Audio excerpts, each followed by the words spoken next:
बिस्मिल्लाहिर्रहमानिर्रहीम, अस्सलामु अलैकुम। आपको खुशामदीद कहते हैं बोल न्यूज़ हेडक्वार्टर्स में। मैं हूं आपके साथ सलमान मिर्जा और मैं हूं सहरिश जुहेब। हेडलाइंस आपने जानी, बुलेटिन का आगाज करेंगे और आज के बुलेटिन में आपको बताएं यहाँ पर पुलिस वाले बने लुटेरे। थाना गुलबर्ग की हदूद में फैमिली को पुलिस एहलकारों ने ही लूट लिया।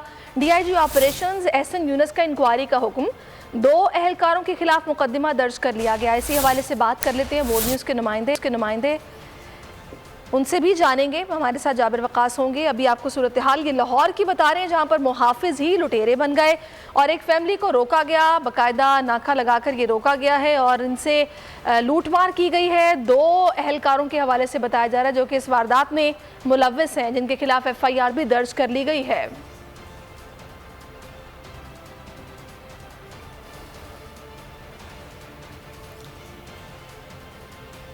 तनख्वाहों में इजाफे समेत दीगर अलाउंस के उसूल के लिए सिंध के सरकारी अस्पतालों में तैनात नर्सिंग अमले ने कराची प्रेस क्लब के सामने एहतजाजी मुजाहरा किया है। नर्सिंग अलायंस ने सिंध भर से नर्सेज को मुजाहरे में शिरकत की अपील करते हुए मुतालबात की मंजूरी तक एहतजाज जारी रखने की धमकी भी दे दी है।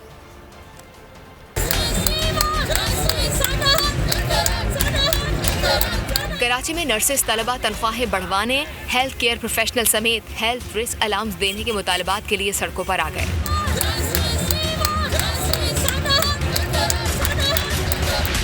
सिंध के सरकारी अस्पतालों में तैनात नर्सिंग अमले का कराची प्रेस क्लब के सामने एहतजाजी मुजाहिरा। मर्द और ख़वातीन नर्सिंग तलबा ने खूब बढ़ चढ़ कर नारे लगाए, मुतालबात की मंजूरी तक एहतजाज जारी रखने की धमकी भी दी। हमारा एक की मकसद है और एक की हमारा एजेंडा है कि हमें प्रमोट किया जाए और हमारे हेल्थ अलाउंस हमारी कोविड की नर्सिस को रेगुलर किया जाए। हम गवर्नमेंट से इनसे मुतालबा करते हैं कि जो भी हमारी प्रमोशन में रुकावट करते हैं उसको फिलफॉल हटाया जाए और हमारे नोटिफिकेशन जारी किया जाए। नर्सिंग अलायंस का कहना है कि डिपोटेशन पॉलिसी पर नर्सिंग को हायर एजुकेशन के लिए भेजा जाए, तनख्वाह बढ़ाई जाए। इत्तेहाद ने सिंध भर से नर्सेस को मुजाहिरे में शिरकत की अपील की।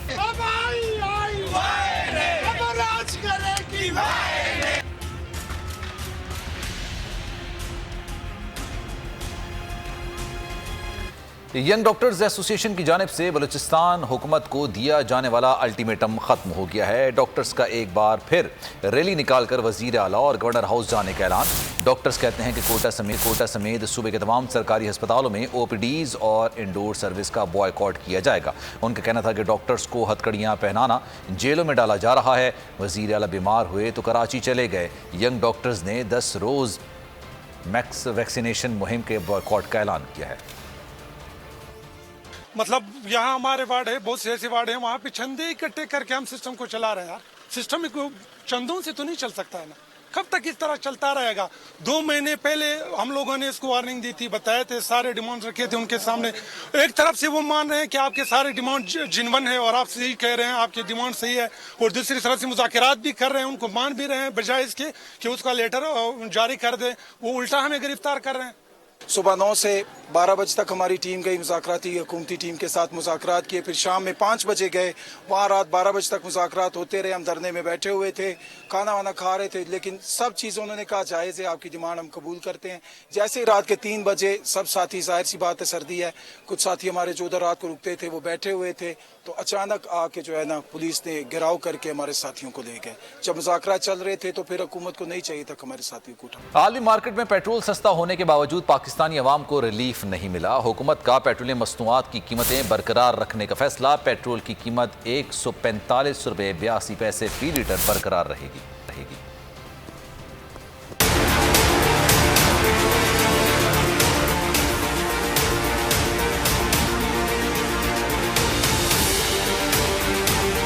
आलमी मंडी में पेट्रोलियम मसनूआत की कीमतें कम कर दी गईं। पाकिस्तानी हुकूमत का पेट्रोल महंगे दामों ही फरोख्त करने का फैसला। हुकूमत का पेट्रोलियम मसनूआत की कीमतें कम करने का कोई इरादा नहीं। पाकिस्तान में दिसंबर के पहले 15 रोज के लिए पेट्रोलियम मसनूआत की कीमतें बरकरार रखने का फैसला। वजारत खजाना ने पेट्रोलियम मसनूआत की कीमतों का नोटिफिकेशन जारी कर दिया। पेट्रोल की कीमत 145 रुपए 82 पैसे फी लीटर, हाई स्पीड डीजल की फी लीटर कीमत 142 रुपए 62 पैसे, मिट्टी के तेल की फी लीटर कीमत 116 रुपए 53 पैसे, जबकि लाइट डीजल फी लीटर की कीमत 114 रुपए 7 पैसे बरकरार। वजारत खजाना के नोटिफिकेशन के मुताबिक पेट्रोलियम मसनूआत की मौजूदा कीमतें 15 दिसंबर तक नाफिज रहेंगी।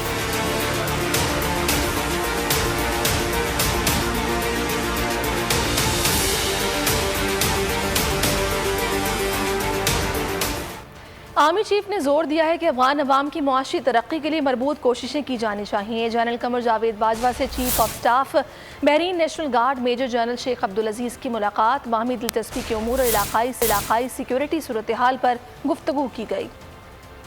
इस सर्वमुहर्ता अशात के लिए नहीं दिया, नहीं मालूम ये कैसे लीक हुआ। साबिक जज राना शमीम के अदालत के बयान ने सबको हैरान कर दिया। इस्लामाबाद हाई कोर्ट ने तहरीरी हुक्मनामे में करार दिया है कि राना शमीम बयान हल्फी से मतन से मुताल्लिक बेयकीन दिखाई दिए। अदालत आलिया ने 4 रोज़ में जवाब जमा कराने की मोहलत देते हुए समाअत 7 सितंबर तक मुलतवी कर दी।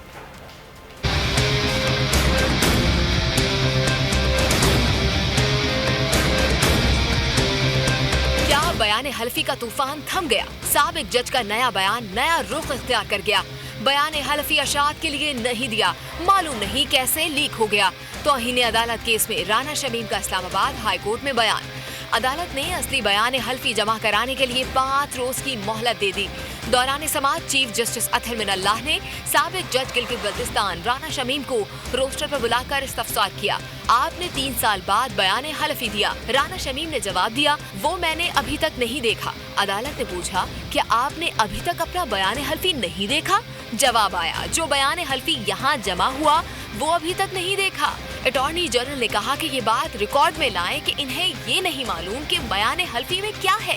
जज ने इस्तफसार किया कि खबर छापने वाले कहते हैं कि बयान हल्फी की आपसे तस्दीक की।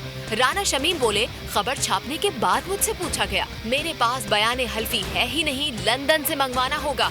अदालत ने करार दिया कि राना साहब, इस अदालत पर लोगों का एतबार आपने मुतासिर किया।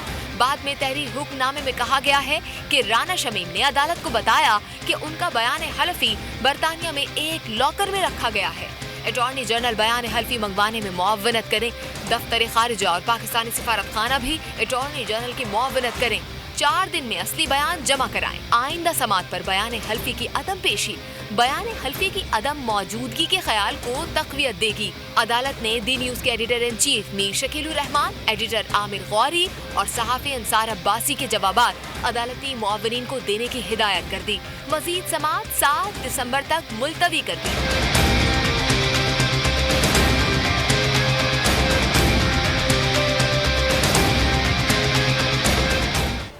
राना शमीम ने तो हाई कोर्ट में बयान दिया कि बयान हल्फी उनका नहीं है। लगता है कि बयान नवाज शरीफ के जरिए अखबार तक पहुंचा और अखबार ने नवाज के बयान पर शाया कर दिया। फवाद चौधरी ने बयान हल्फी पर सवालात उठा दिए। कहा, नून लीग ने फौज और अदलिया के खिलाफ मुहिम स्पॉन्सर की, जिसमें मीडिया के लोग भी शामिल हैं।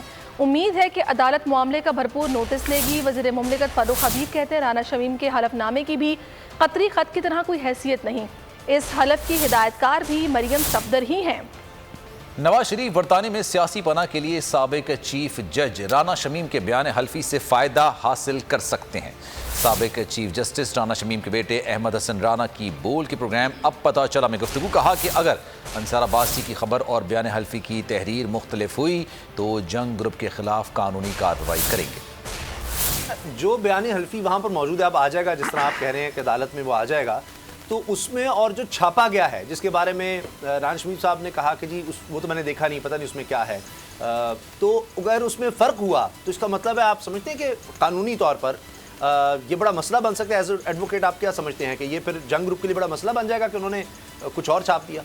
नहीं, देखें, अभी तक मेरे वालिद साहब ने कहीं तो ये कहा ही नहीं है कि जी ये एफिडेविट जो व्हाट्सएप वाला है ये जाली है। उन्होंने कहा मैंने उसे देखा नहीं है। तो वो तो जब उसे देखेंगे और अगर कंटेंट सेम होए तो फिर तो बात ही ख़त्म हो जाएगी।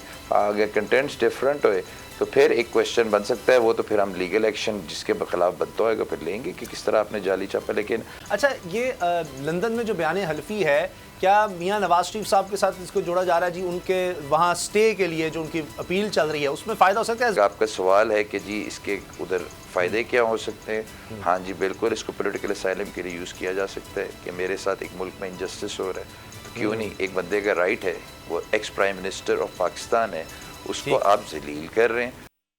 मीर शकीलुर रहमान सहाफ़ियों के सवालात से घबराने लगे। अदालत के बाहर सहाफ़ियों ने पूछा कि आप मरियम नवाज से आपकी बात होती थी, जिस पर मीर शकीलुर रहमान ने कोई जवाब नहीं दिया बल्कि मुस्कुराते रहे। बात आई गई होने का इंतजार करते रहे। सब्सक्राइब करें और बेल दबाएं ताकि कोई खबर रह न जाए।